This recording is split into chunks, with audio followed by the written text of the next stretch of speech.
Добър вечер, драги ви господине. Здравейте, здравейте.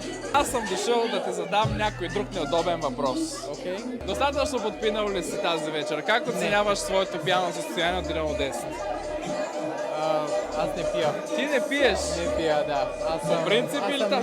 По принцип. Викаш, че алкохола толкова ниско, ти си на по-сериозните неща. Искам да кажа просто, че мога да се забавлявам дори без алкохол, защото алкохола не е най-важното нещо. Важното Така. е да има купон, на който да присъстваме и на който да се забавлявам. Ти случвало ли се след дискотека да се тръгнеш неочаквано с човек до себе си? Не се е случвало между другото, защото аз по принцип не търся такъв вид забавления тук.